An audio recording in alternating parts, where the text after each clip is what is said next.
नित्य निरंतर रसमयी कथा का श्रवण पान करेंगे। बड़े प्रेम के साथ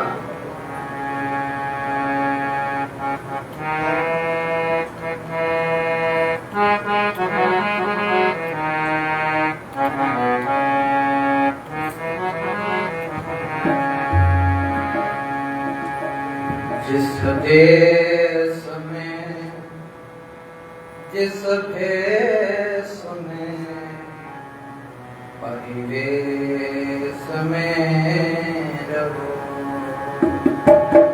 जिस देश में जिस भेष में परिवेश में रहो।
चाहे जहां रहो,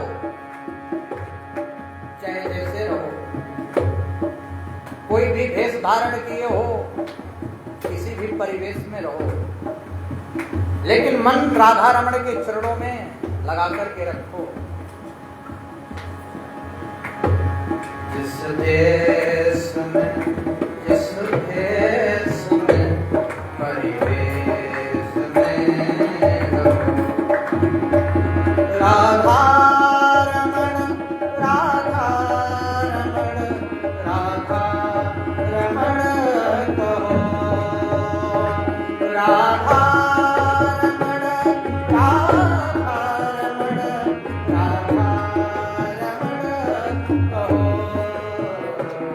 जिस देश में जिस भेष में परिवेश में रहो।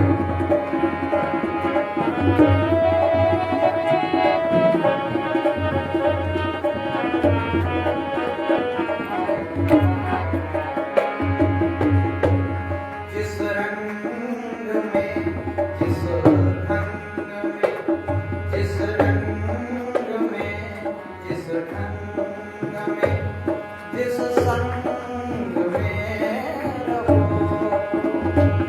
जिस रंग में जिस ढंग में जिस संग में रहो, जिस देन में जिस गेन में जिस देन में जिस गेन में इस नेन में रहो, जिस देन में जिस गेन में इस नेन में रहो, जिस देश में जिस भेष में परिवेश में रहो, जिस देश में जिस भेष में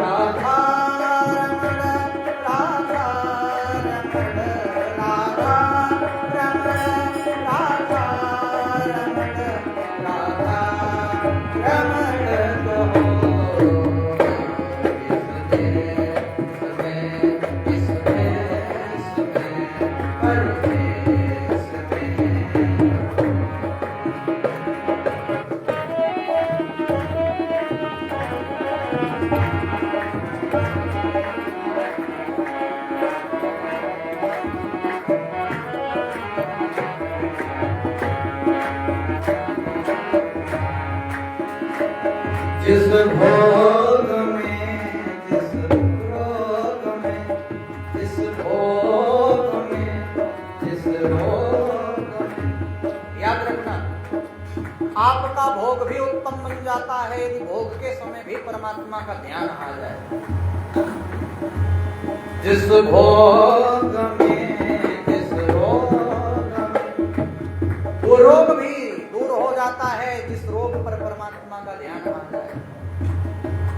जिस योग में रहो, जिस भोग में, जिस रोग में, जिस योग में रहो, जिस मान में, सम्मान में, जिस मान में, सम्मान में, अपमान में रहो। राधा रमण, राधा रमण, राधा रमण, राधा रमण, राधा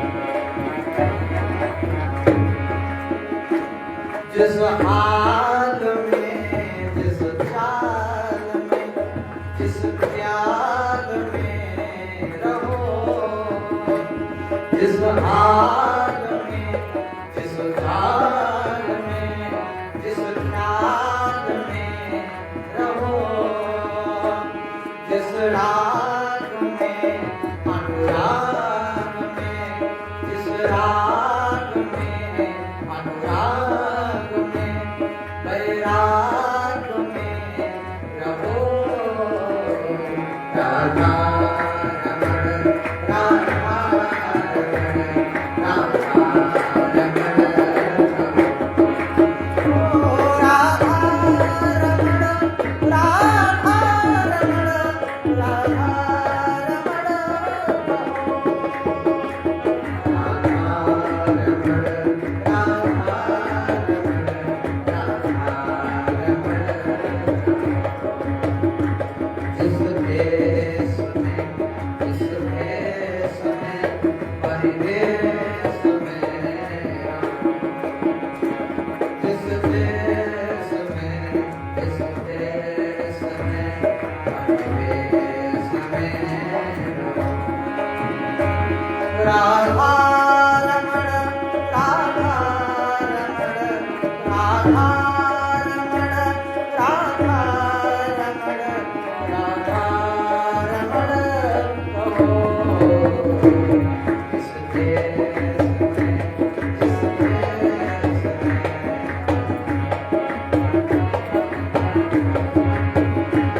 जिस काम में, जिस धाम में, आराम में रहो, जिस काम में, जिस धाम में, आराम में रहो।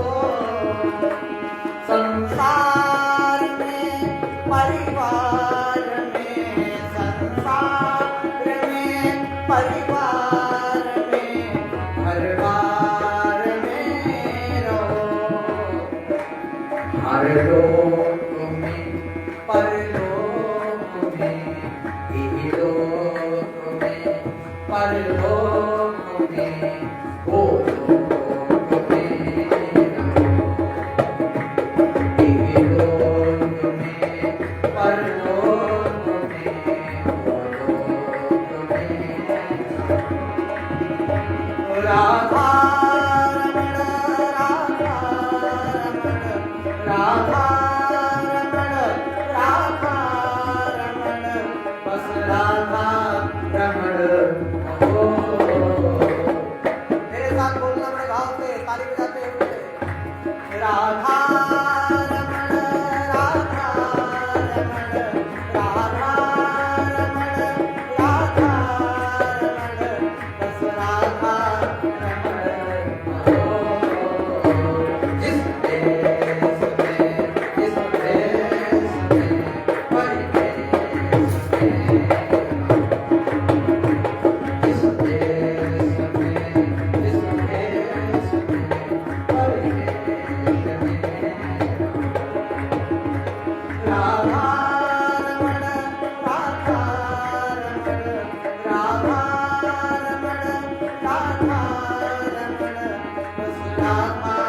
राधा दामोदर भगवान की, कार्तिक महात्मा की जय जय श्री राधे, जय जय श्री राधे, जय जय श्री राधे।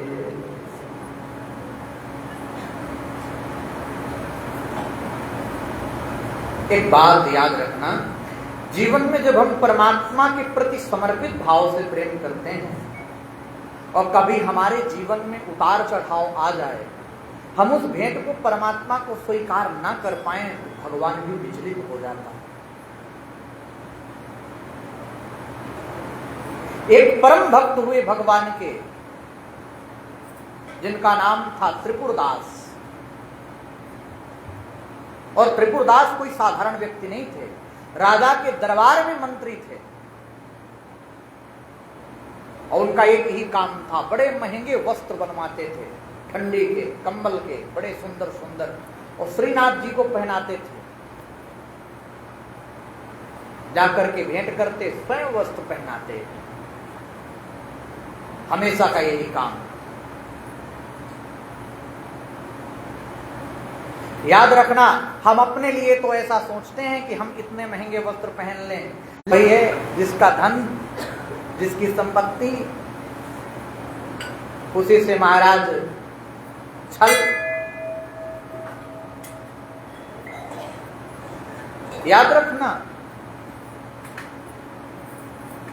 त्रिपुरदास जी महाराज के हृदय में एक भाव था, ये भाव था कि मुझे भगवान को प्रत्येक ठंडी में सबसे अच्छे, सबसे महंगे वस्त्र धारण कराना है। धन भी था, मंत्री थे,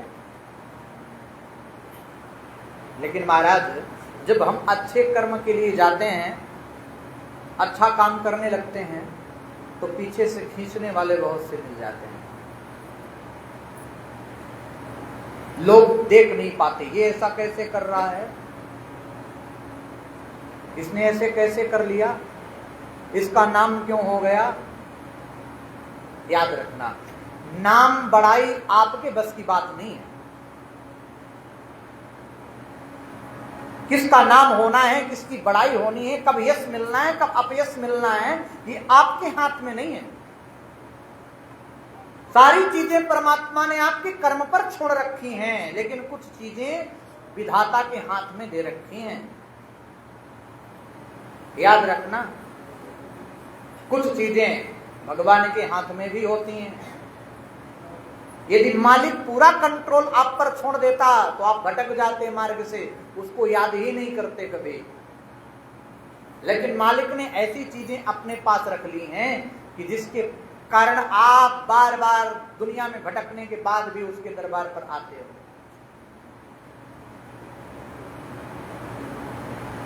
जन्म विवाह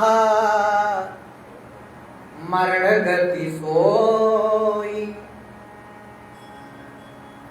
जन्म विवाह मरण गति सोई, जो जहां लिखा तहां तस होई। एक आपका जन्म किसके घर में होना है, कैसे होना है, किस घटी में होना है, किस पल में होना है, आपको नहीं पता। पता है क्या? नहीं पता। ये भगवान के विधाता के हाथ में है, ब्रह्मा जी के हाथ में। विवाह कब होना है, कैसे होना है, किसके साथ होना है, इसमें व्यक्ति का दोष नहीं है। ये विधि के हाथ से लिखा हुआ है, पहले की अपेक्षा शुरू से लिखा है। मरण, व्यक्ति की मृत्यु कब आनी है, किस घटी आनी है, कैसे आनी है, किस बहाने से आनी है, ये भी सत्य है। बड़ी अद्भुत बात। एक बार यमराज और नारद जी जा रहे थे भ्रमण करते हुए। उन्होंने देखा कि एक वृक्ष पर बड़ा अद्भुत एक तोता विराजमान है। तोते को देख करके यमराज हंस पड़े। नारद जी ने पूछा, हे देवर्षि नारद, आपके हंसने का कारण क्या है? यमराज ने कहा, देखो ये अभी यहां आनंद कर रहा है और 1 घंटे के बाद इसकी मृत्यु हो जानी है। नारद जी ने कहा, मैं इसको बचा लूंगा, मैं इसको बचा लूंगा और इसको कोई नहीं रोक सकता। नारद जी ने तोते को उठाया और तोते को उठा करके एक ऐसे द्वीप में ले गए जहां पर उन्हें लगा कि यहां पर सुरक्षित है, और उस द्वीप में उस वृक्ष पर बैठा दिया। और महाराज जैसे ही नारद जी वहां से आए तो द्वीप का द्वीप सारा समुद्र में डूब गया, तोता मर गया।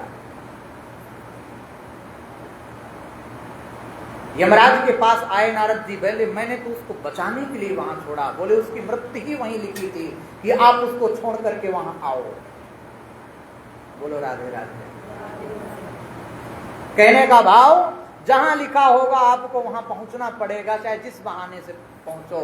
जो घटना, जो दुर्घटना आपके जीवन में लिखी है, आपका प्रारूप बन जाएगा, आपकी बुद्धि वहीं पहुंच जाएगी, आपका दिमाग वहीं चलेगा, कोई ना कोई बहाना बनेगा और आप उस स्थान पर पहुंचोगे, उस घटी, उस पल तक, जिस घटी, जिस पल में आपके साथ कोई होनी हो, दुर्घटना होनी है। लेकिन इन दुर्घटनाओं से बचाने का काम केवल परमात्मा का है। भावी में कहीं त्रिपुरारी, यदि हम भगवान का स्मरण करते रहते हैं, परमात्मा को याद करते रहते हैं, तो दुर्घटनाएं तो होती हैं, लेकिन उन दुर्घटनाओं से हम बच जाते हैं। ये भगवत कृपा होती है। महाराज, इसलिए भगवान पर विश्वास बड़ा अद्भुत होना चाहिए। और मेरे ठाकुर जी तो बड़े लीलाधर हैं, तो जिसके साथ लीला करने लग जाते हैं तो फिर महाराज छोड़ते नहीं है उसको। देखो क्या कहना, त्रिपुरदास जी हमेशा वस्त्र देते, ठंडियों में, सर्दियों में, लेकिन लोगों ने शिकायत कर दी राजा से कि ये आपका खजाना बर्बाद कर रहा है, ये ठाकुर को वस्त्र बनवाता है महंगे महंगे। राजा ने उनको मंत्री पद से निकाल दिया। अब वो बेचारे कंगाल हो गए, कुछ नहीं बचा उनके पास, अब कैसे वस्त्र दें। एक उनके पास पेन था, लेखनी अच्छी रही होगी, 1 रुपए की बिकी, बेच दिया। और 1 रुपए की लेखनी बेच करके उन्होंने एक सस्ता सा कपड़ा लिया, चद्दर सा, कंबल भी नहीं था, और उसमें अपने आप ही पेंट उंट करके बना करके चित्र उत्र, क्योंकि पैसे ही नहीं थे कि अधिक सुंदर बनवा सकें, और खुद नहीं गए। बोले मैं जाऊंगा तो मेरा परमात्मा मुझे देख करके कहीं धन ना देने लग जाए कि देखो इसने मेरे को इतना वस्त्र दिया, मेरा भक्त है, मैं भी इसके ऊपर कृपा कर दूं। मुझे नहीं चाहिए उसकी कृपा। ऐसे भी भक्त पड़े हैं, तो भगवान को भी कहते हैं कि मुझे आपकी कृपा नहीं चाहिए, बस आप मेरे से लेते रहो, मेरे से प्रेम करते रहो, बस इतने चाहिए। ऐसे ऐसे भक्त पड़े हैं संसार में जिनको धन नहीं, दौलत नहीं, वैभव नहीं, संपत्ति नहीं, कुछ नहीं चाहिए। उन गोपिकाओं के इशारे में क्यों नाचते हैं परमात्मा जानते हो? क्योंकि उन्हें कुछ नहीं चाहिए। वो मैया यशोदा के आंगन में ताली बजाने पर नृत्य करता है ब्रह्म, क्यों जानते हो? क्योंकि मैया यशोदा को उससे कुछ नहीं चाहिए। और जिसको चाहिए उसके इशारे पर भगवान कभी नहीं नाचता, उसको सिर्फ दे देता है और दूर हो जाता है। जा, मैंने तुझे दिया लेकिन तू मेरा नहीं हो सका। इसलिए जब तक हृदय में चाह है, ये चाह बड़ी खतरनाक है। एक चाय और एक चाह, दोनों खतरनाक है ना? चाय पीने से कैंसर भी हो जाता है आजकल, बताओ होता है कि नहीं होता? होता है 100%। बड़े बड़े रोग हो जाते हैं, डायबिटीज हो जाती है, बीपी हाई लो हो जाता है। चाय छोड़ दो आप सब लोग, भला बीपी और डायबिटीज हो जाए तो मैं जानूं। क्या पी रहे हो आप? केमिकल पीते हो। उसमें क्या चाय है? चाय की पत्ती कभी काली देखी आपने? वो तो हरी हरी होती है आसाम में, जैसे हम लोगों ने देखा है, जो शुद्ध पत्ती है, वो नेचुरलिटी है। आप लोग जो पी रहे हो ये बनाई हुई कंपनियों के, इसमें ऐसे ऐसे केमिकल डाले जाते हैं जो आपके जीवन को हमेशा घातक रूप में परिवर्तित करते हैं। कोई भी वस्तु, एक चाह, यदि चाह व्यक्ति की बढ़ने लग जाए तो व्यक्ति महाराज बर्बादी के कगार पर पहुंच जाता है। एक संत ने बड़ी अद्भुत पंक्तियां लिखी हैं, मैं आपको सुनाऊं चाह के विषय में। ये चाह मतलब तृष्णा, कामना। जब व्यक्ति के पास कुछ नहीं होता तो व्यक्ति विचार करता है, हे प्रभु मेरे ऊपर कृपा करो, मुझे थोड़ी सी धन दे दो, थोड़ा तो मेरा गुजारा होने लग जाए। भगवान ने दे दिया। जब भगवान ने उतना दिया तो उसके बाद फिर आगे का विचार आ गया, प्रभु इतने में काम नहीं चल रहा, और आगे हो जाए। देखिए ये मनुष्य की प्रवृत्ति है। मतलब एक व्यक्ति से उसको संतोष नहीं है, एक वस्तु से उसको संतोष नहीं है। ये मनुष्य कितना नीच है, सत्यता की बात है। एक ही साधे सब सधे, सब साधे सब जाए। एक को पकड़ना सीखो, परमात्मा को पकड़ो तो बस उसको पकड़ लो। फिर दुख आए सुख आए, परिस्थितियां कैसी भी बन जाएं, हमें नहीं छोड़ना भैया तुझे, चाहे तू हमें धक्के मार के निकाल दे, अब तो तेरे दर आते रहेंगे। बोलो राधे राधे। ये भाव होना चाहिए। ये तृष्णा बड़ी अद्भुत है। चाह आने से पैसों में आने लगी, चाह पैसा से रुपया मंगाने लगी, चाह पैसा से रुपया मंगाने लगी। भगवान ने रुपया भी दे दिया, जब भैया खुश रहे, लेकिन इंसान इतने में भी खुश नहीं। चाह रुपया से कोठी बनाने लगी। रुपया आया तो अरे भैया अब सुदर्शन पार्क में नहीं रहना, अब कहाँ रहना है? अब तो भैया दिल्ली एनसीआर में रहना है, प्रधानमंत्री के बगल में। बोलो राधे राधे। ये क्या है? ये तृष्णा है, चाह। तृप्त नहीं होता व्यक्ति कभी।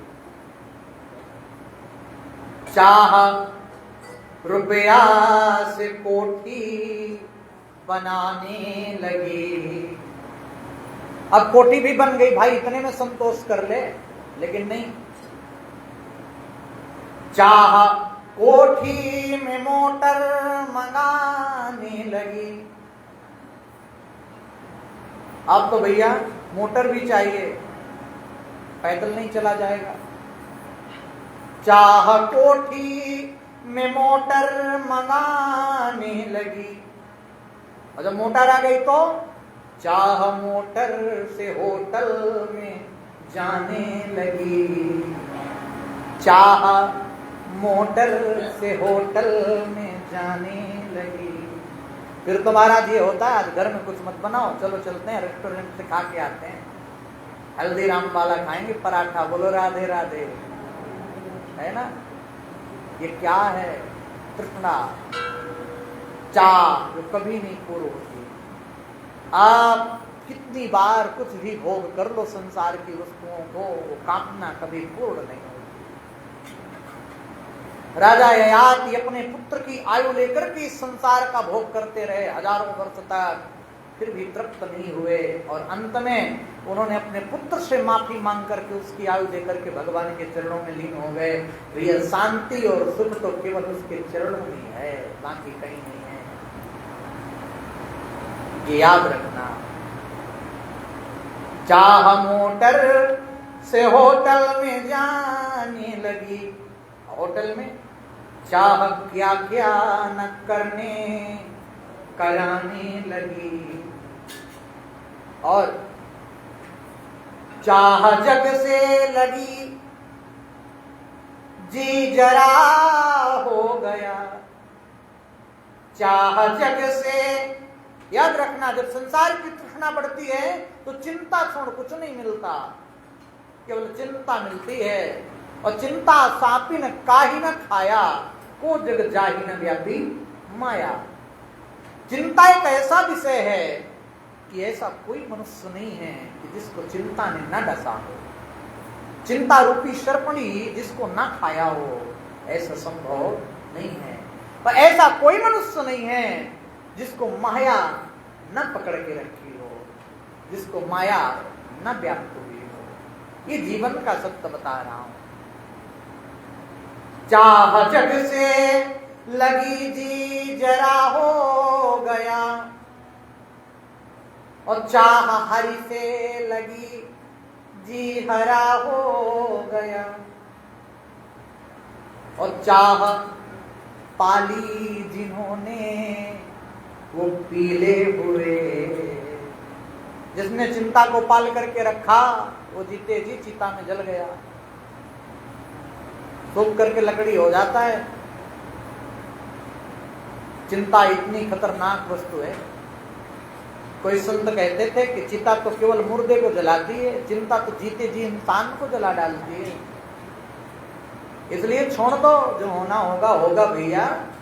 बदनामी मिले, बुराई मिले, अच्छाई मिले, भलाई मिले, साथ ठाकुर को समर्पित करो। तू जाने, तेरा काम जाने, मैं ना जानूं। मैं तो तेरे भरोसे हूं, और जब मैंने तुझे अपना सब कुछ समर्पित कर दिया तो फिर मुझे किस बात की चिंता। हमारे साथ श्री रघुनाथ तो किस बात की चिंता, और चरण में रख दिया जब माथ तो किस बात की चिंता। और यदि हम फिर भी भटकते हैं और अपने आप को भक्त भी कहते हैं तो उसको भगवान नहीं मिलते। याद रखना, मैं आपको सत्यता की बात बताऊं, या तो भगवान आप राक्षस बन जाओ रावण की तरह तो मिल जाएंगे, आपको मारने के लिए आना पड़ेगा। और या तो मीरा बन जाओ, या तो राधा बन जाओ, या तो भगवान की भक्त बन जाओ, हरिदास बन जाओ, हरिपाल बन जाओ, या तो उन्हीं पर लग जाओ। ऐसा मत करो कि यहाँ कथा भी सुनो और वहां जाकर के घर में महाराज खूब चकाचक, जो ना हो सो खाओ, जो ना हो सो पियो। ऐसा करोगे तो दुविधा में दोगे, माया मिले न राम, न इधर के न उधर के, घर के न घाट के, है ना। ऐसा मत करना। इसीलिए कहते हैं चाह पाली जिन्होंने वो पीले हुए। वो महाराज रोग से ग्रसित हो जाते हैं जिनने चिंता पाल ली। और चिंता एक ऐसी चिता है कि जो पता ही नहीं चलता कि कब जला करके राख कर दी इंसान को। और चाह पाली जिन्होंने वो पीले हुए, और चाह छोड़ी जिन्होंने वो रंगीले हुए। चाह छोड़ी जिन्होंने वो रंगीले हुए। मलुकदास जी पड़े हुए थे। एक संत ने कहा, मलुक तुम कुछ करते नहीं हो। बोले क्या करूं? अरे कुछ तो करो। बोले तुमने कभी अजगर को काम करते देखा? बोले नहीं। बोले तुमने अजगर को नौकरी करते देखा? बोले नहीं। बोले किसी पंछी को तुमने मेहनत करते देखी किसी का खेत काटते हुए? बोले नहीं। अजगर करे न चाकरी, पंछी करे न काम, और दास मलुका कह गए सबके दाता राम। हमें अपने कर्तव्य को निभाना है, लेकिन कर्तव्य में इतना नहीं घुस जाना है कि परमात्मा को भूल जाओ। उस दायित्व को निभाओ शरीर से। इस शरीर का कोई अस्तित्व नहीं है इस जीवन में। कब लूला हो जाए, कब लंगड़ा हो जाए, कब बहरा हो जाए, कब अंधा हो जाए, कब मर जाए, कोई भरोसा है क्या? बताओ। अपना क्या है, आंखें अपनी हैं, अंधी हो जाती हैं, रोक पाते हैं? ये हाथ पैर अपने हैं, लूले लंगड़े हो जाते हैं, हम ही हो गए लंगड़े, बताओ रोक पाए क्या? नहीं ना। अपना नहीं है ये, इसको अपना मत मानो। ये कब अच्छा रहे कब बुरा रहे इसका कोई भरोसा नहीं। यहाँ जो है विराजमान उसको अपना मानो और उसी से लगन लगाने का प्रयास करो। शरीर को करने को जो करता है, इस शरीर से कुछ नहीं है, बस इसकी रक्षा करना आपका दायित्व है। क्योंकि जब तक आप शरीर की रक्षा करोगे तब तक ही आप परमात्मा का चिंतन कर पाओगे, तभी आत्मा और परमात्मा का मिलन हो पाएगा। ये साधन है, साधन धाम मोक्ष कर द्वारा आपको साधन दिया गया है परमात्मा की प्राप्ति के लिए, ये ढांचा, बाकी इसका कोई अस्तित्व नहीं है। याद रखना, ना कोई यहां सुंदर है ना कोई यहां कुरूप है। अरे किसको सुंदरता मानते हो? ये ऊपर से चमड़ी, जिसकी गोरी हो गई वो सुंदर, जिसकी काली हो गई वो कुरूप? आपका डिफिनेशन बिल्कुल गलत है। कुछ भी सुंदर नहीं है। ये नाक सुंदर है क्या? थोड़ा सा अंदर से निकाल के देखो, लगेगी सुंदर। बोलो ये आंखें बड़ी सुंदर लगती हैं, कहे भी सुंदर, इनके अंदर का जो माल निकलता है उसको देखो कभी कितना सुंदर लगता है। ये मुंह बड़ा सुंदर है, मुंह से जब निकालो बाहर अंदर का पदार्थ देखो। ये शरीर बड़ा सुंदर है, चमड़ी उधेड़ के देखो कैसा है। इसको अपना मत मानो, इसकी सुंदरता पे मत जाओ, इसके आकर्षण में मत जाओ। ये केवल आपको एक माध्यम मिला है परमात्मा को प्राप्ति करने के लिए, इसके अलावा कोई दूसरा इसका उद्देश्य ही नहीं है। बोलो राधे राधे। आधे लोगों को तो नींद आ रही है, बोलो राधे राधे। है? निद्रा देवी भी बड़ी कठिन है, जहां कथा होती है वहीं प्रवेश करती हैं।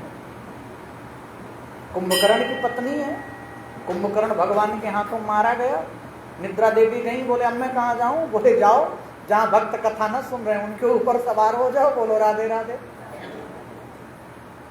इसलिए चाह को छोड़ो, जिसने छोड़ा वही जीवन में सबसे ज्यादा सुखी है। दास मलूका कह गए सबके दाता राम। अच्छा मैं आपसे एक बात कहता हूं, यदि आपके सोचने से, आपके विचार करने से कुछ आज तक हुआ हो तो भैया खूब सोचो। हुआ है क्या? आप सोचते हो कि मेरे 10 करोड़ आ जाए एक बार में? आता है क्या कभी? बोलो आया? नहीं आया। आप सोचो कि मेरा 10 करोड़ बचा रहे ना जाए तो कभी रुका? बताओ, नहीं रुका ना। या आपके पहले कोई काम रुक गया या आपके जाने के बाद कोई काम रुक गया? ये बताओ है? ये जीवन का अभिमान है, इसको छोड़ दो कि हमारे बिना कुछ नहीं होगा। परमात्मा का कार्य, संसार का कार्य कभी नहीं रुका। माँ बाप होते हैं, सारा जीवन व्यतीत करते हैं, पालते हैं, पोसते हैं, ऐसा लगता है कि इनके बिना तो हमारा जीवन संभव नहीं हो। मर जाते हैं, उनके बाद उनकी याद भी नहीं आती, बड़ी कम आती है, सारा काम चलने लगता है। एक बालक को पैदा करके ही माँ मर जाती है, उस बालक की भी रक्षा हो जाती है, उसका भी लालन पालन हो जाता है। हो जाता है कि नहीं हो जाता? बताओ। तो आप अपने आप को क्या मानते हो? क्यों मानते हो? ये मानो कि हम सब बंदर हैं और नाच रहे हैं उसके इशारे पर। जैसे नचा रहा है नचा ले, मैं तो ये जानता हूं। हमारा त्रिपुरदास जी की बड़ी अद्भुत भक्ति है। त्रिपुरदास जी खुद नहीं नाचते, त्रिपुरदास जी के इशारे में भगवान नाचता है। भक्ति ऐसी करो कि उसको नाचना पड़े, हमें ना नाचना पड़े। त्रिपुरदास जी ने उसको भेज दिया। गोसाई जी ने क्या किया? श्रीनाथ जी को कंबल पहनाया, आप ठिठुर रहे हैं, भगवान cut cut cut cut cut cut दांत बोल रहे हैं। 5 महाराज हाइलोजन जला दिए गए, आग जला दी गई, इनको ठंडी लग रही है।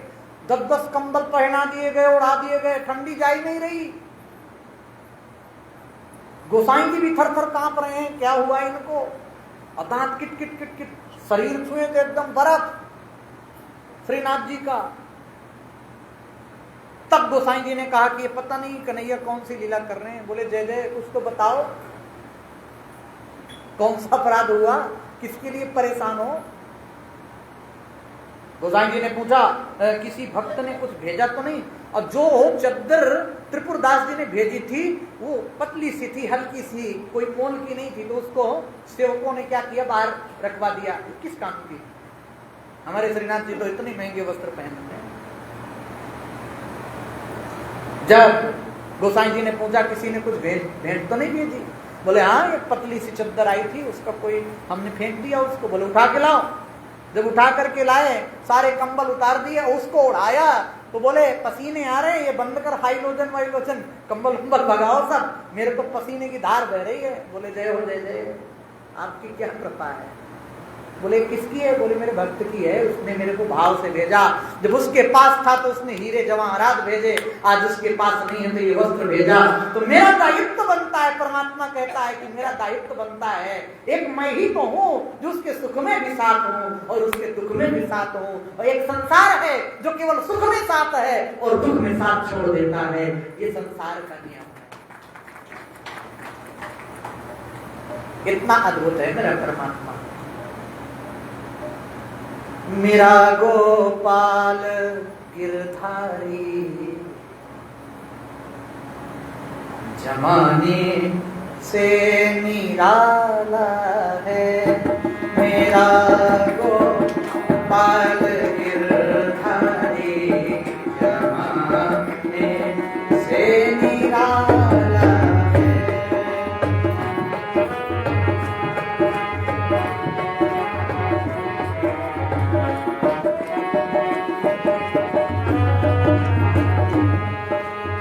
मेरा गोपाल गिरधारी जमाने से निराला है। बोलो मेरा गोपाल गिरधारी जमाने से निराला है।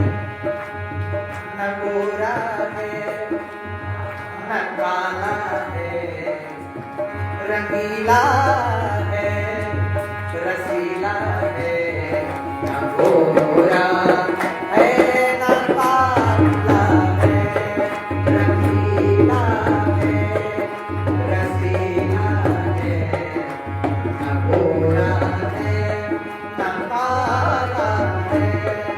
मेरा गोपाल गिरधारी जमाने से निराला है।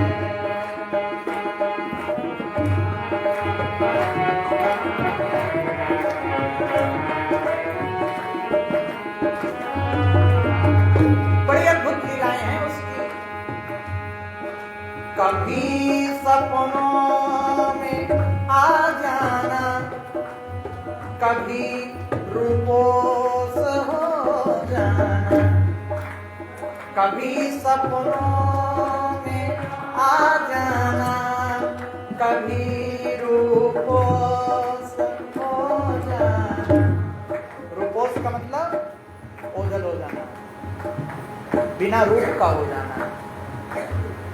कभी सपनों में आ जाना, कभी रूपोस हो जाना।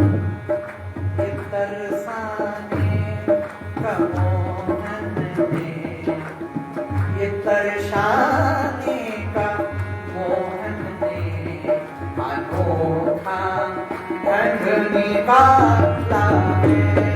ये तरसाने को मोहन में, अनोखा ढंग निकाला है।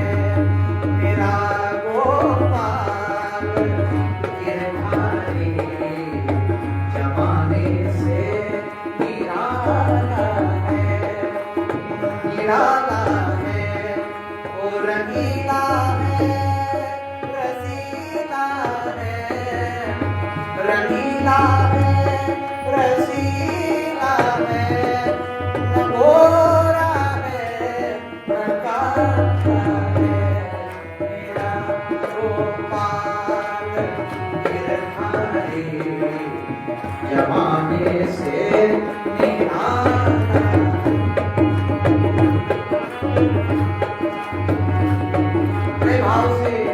रूहानी सेवा करते हुए कभी उखल में बंध जाए, कभी उखल में बंध जाए, कभी ग्वालों में जाके दे, कभी उखल में बंध जाए, कभी ग्वालों में जाके दे, तुम्हारी बाल लीला ने, तुम्हारी बाल लीला ने अजब धोखे में डाला है, तुम्हारी बाल लीला ने अजब धोखे में डाला है, तुम्हारी बाल लीला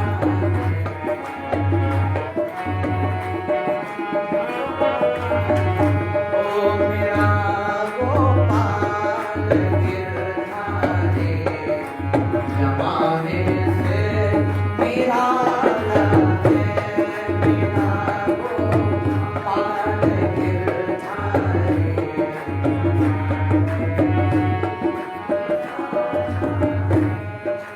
कभी वो मुस्कुराता है, श्याम सुंदर, और जब उनकी मुस्कान होती है तो दसों दिशाओं में बहार आ जाती है।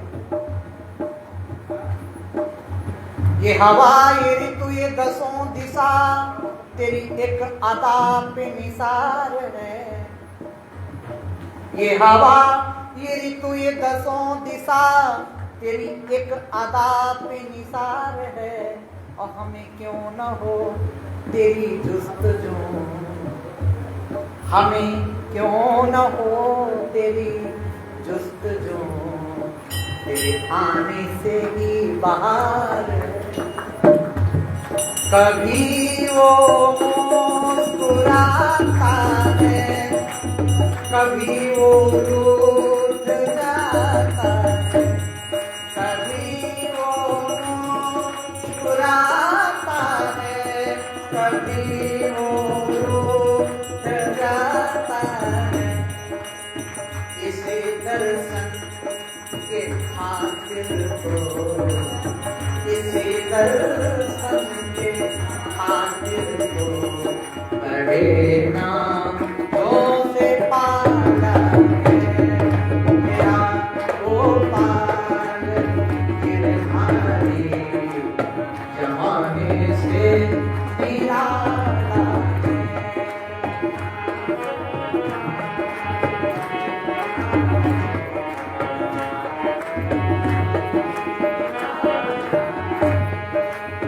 तुम्हें मैं भूलना चाहूं, मगर भूला नहीं जाता।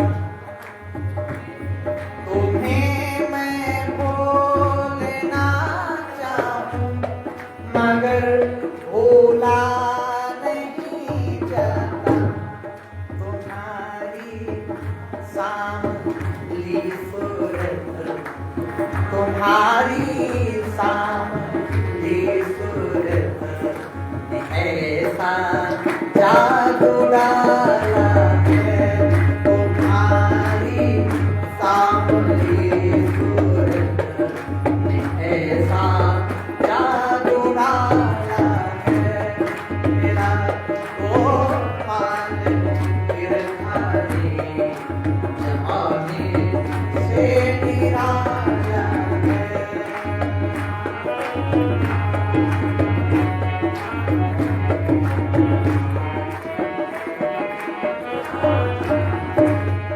ओ मेरे नैनों में बस जाओ, मेरे नैनों में बस जाओ, मेरे हृदय में आ जाओ, मेरे नैनों में बस जाओ, मेरे हृदय में आ जाओ, मेरे मोहन ये मन मंदिर, मेरे मंदिर तुम्हारा देखा भाला है मेरे मोहन, ये मन मंदिर तुम्हारा देखा भाला है।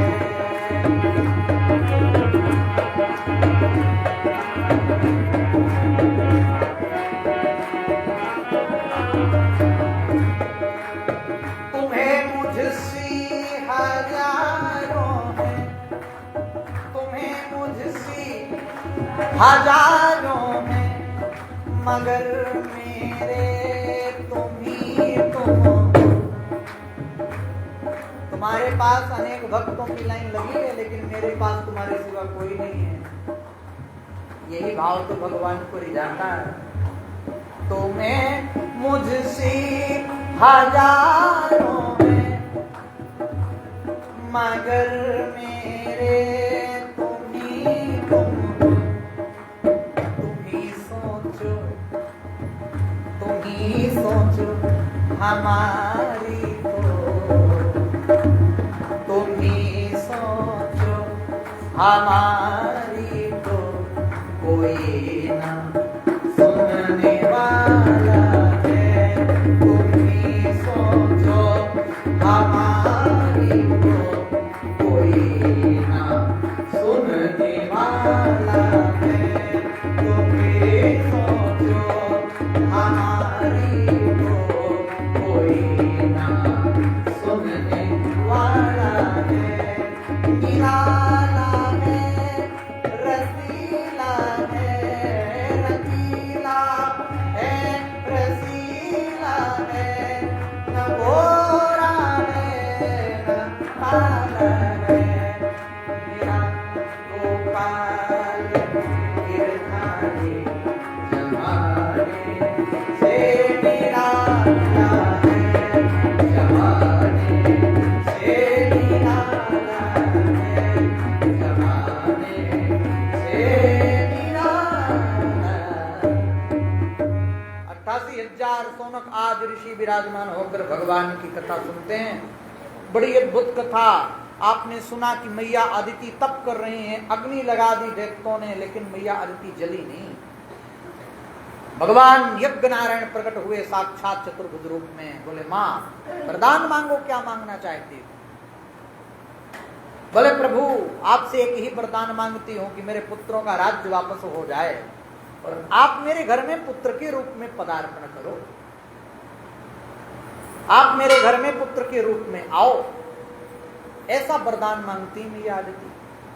भगवान कहते हैं ठीक है, मैं आपको वरदान देता हूं कि मैं आपके पुत्र के रूप में जरूर आऊंगा। और महाराज याद रखना, भगवान का पुत्र के रूप में आ जाना, इससे बड़ा सौभाग्य दूसरे का क्या हो सकता है? हो सकता है क्या? कोई नहीं हो सकता। भगवान कहते हैं तुमने अत्यंत कठिन तपस्या की है, इसलिए तुम्हारे घर में पुत्र बन करके आऊंगा और यह तुम्हारा जीवन बड़ा उत्तम हो जाएगा। अदिति, देवता, नदी, समुद्र आदि सब भगवान की स्तुति करते हैं।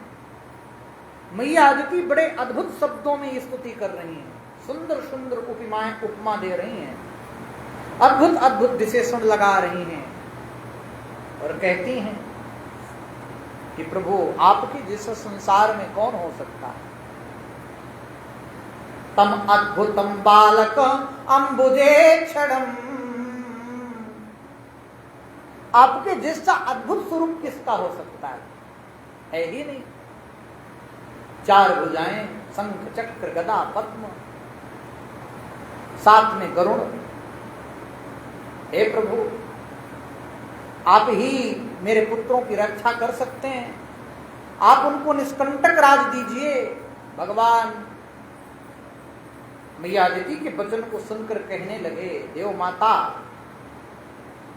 जरूर ऐसा ही होगा, मैं दैत्यों का संहार करूंगा। इसके पश्चात भगवान को नमस्कार करके मैया अदिति अपने आश्रम में चली गईं।